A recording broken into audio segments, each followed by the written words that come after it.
As I mentioned in another video, matter of fact, the initial video that I did, I'm sorry for that I don't have these sorted out. I still got them kind of tangled up. I apologize for the lack of neatness with these cables. But this is a 1/4 inch cable that you're going to need to connect your bass guitar to your amplifier, okay? And I recommend what's called monster cables when you buy cables for your bass guitars.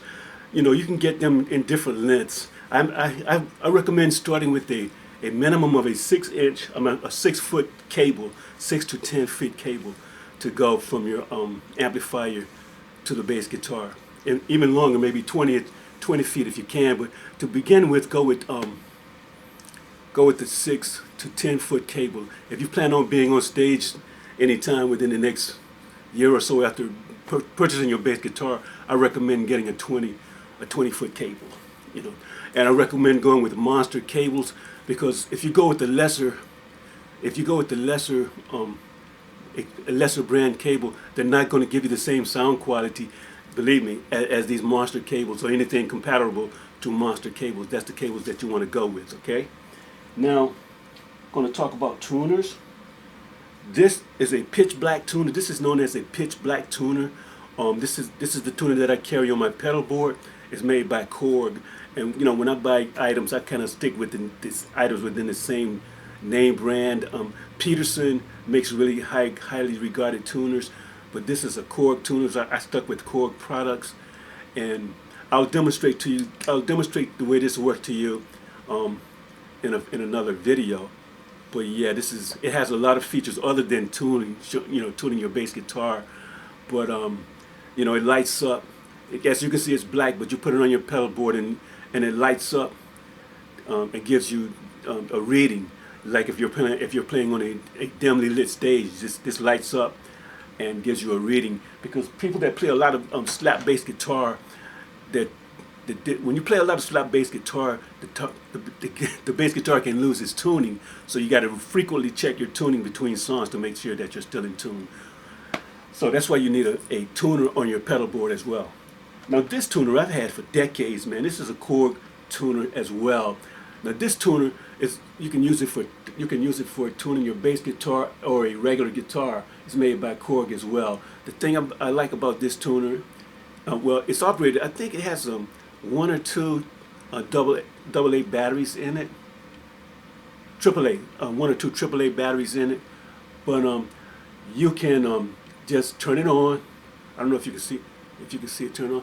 You can turn it on, and it has a built-in mic. You can turn it on, and then you can start playing your instrument, and it will give you a reading. It will give you a reading as to whether you're tuned or not, whether you're sharp or flat. And you can also plug your bass guitar directly into it. It has a jack on the side. You can plug your bass guitar directly into it and get a reading as well in terms of tuning your bass guitar. So that's the information that I have on tuners there. If I have some more information, it will be posted in this video separately. And as mentioned also, this tuner right here, and yeah, that tuner that I was just showing you, that Korg tuner, that can cost maybe $20 to $25. I haven't checked tuners in quite a while, but maybe $20 to $25. And this tuner right here, I got this on eBay for like maybe $10, maybe $15. I can't remember. But this tuner, I want to show you right quickly. This tuner, you take this tuner and you put it. Can you see that? You take this tuner right here and you just clip it on the headstock on your bass guitar, and you can turn it on. And if you want to check your tuning, you just begin playing your bass guitar, and you can look down at that tuner and make sure and see that you're in tune. So if you turn on, I don't know whether you can see. I just turned it on, and you can put this on the headstock of your bass guitar to check tuning as well. This is also, you can also check. I think there's 4 or 5 other instruments like you can check tuning with on this, like a ukulele, violin, and other. I don't know what the C is, but and other instruments as well. You can check the tuning with this as well. So this is really nice and really affordable on eBay. So make sure you get one of these. It has a like a little flat battery, and I can't remember. I don't know what you refer to that battery as being. Like maybe the size a little bigger than the battery that you would put in your watch. So yeah, about the size of a nickel maybe. But yeah, this is really a great tuner, I think. So that's it concerning tuners. Let's put this down for a second. The next thing I want to talk about in this segment is bass guitar strings. Okay. Now when you purchase your bass guitar, it's going to come with strings. You probably won't know what brand the strings are on there, but you know they should be pretty good, pretty decent quality strings. But you want to learn everything that you can about strings, you know, because you're gonna that's where you get your tone from. Well, that's a major component of developing your tone, the strings that you use. And these strings, DR handmade strings, high beams, bass guitar strings are going to come in steel or nickel. The major difference between steel and nickel is steel is much brighter. The majority of players that play funk, R&B, gospel, they use some steel wound strings. I can't remember which one it is. One of them eat up the neck faster than the other, but I haven't had any problems with them eating up the necks on my bass guitars. But yeah, strings, I use steel wound strings. But the thing I want to point out though is that these strings come in different gauges and different sizes. Like if I remember correctly, you can get them in medium. I'm sorry, you get them in light, medium, and heavy. The different gauges, you know. And I use medium light because when I started playing bass guitar, I played a lot of slap. I don't play much slap anymore, but I need to get back into it.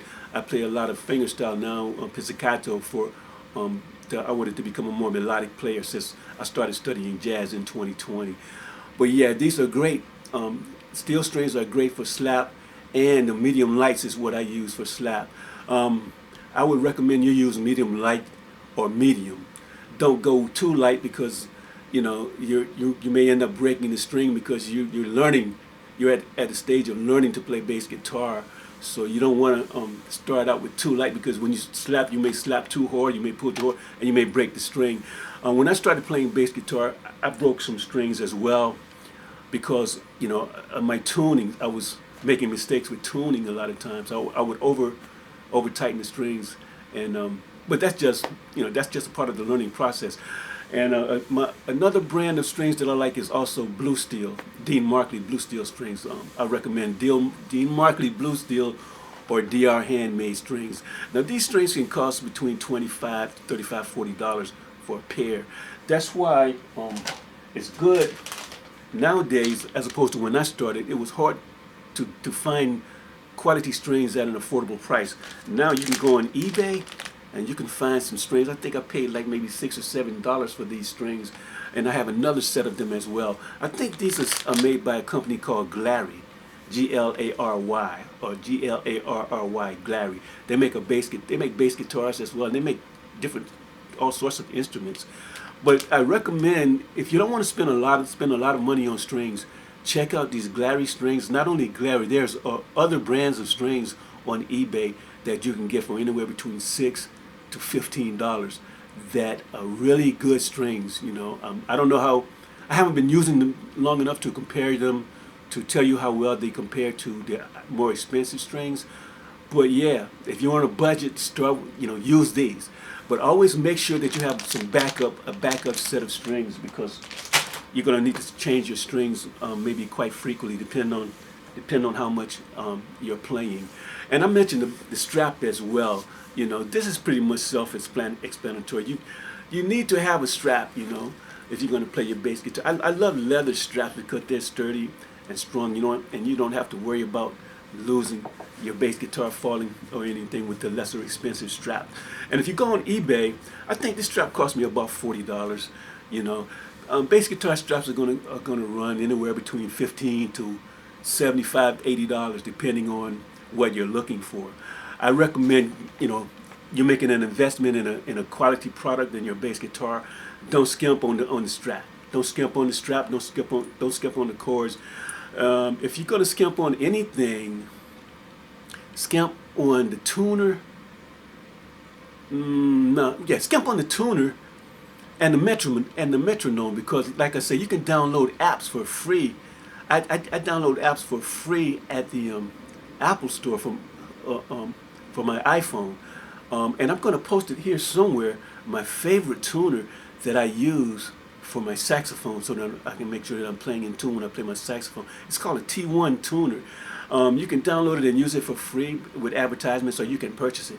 There are lots of others on there that are really good as well, but I highly recommend the T1 tuner. You can use it for your bass guitar, and that saves you money.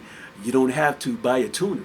You can download one and use it for free, the same as a metronome. And as far as a metronome, YouTube has metronomes on there are metronomes on YouTube.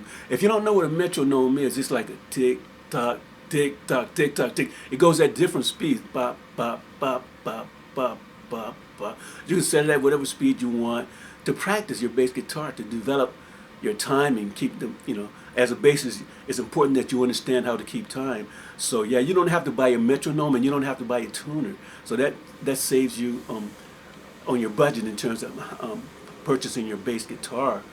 And from here we're going to go with the last thing I'm going to show you in this segment is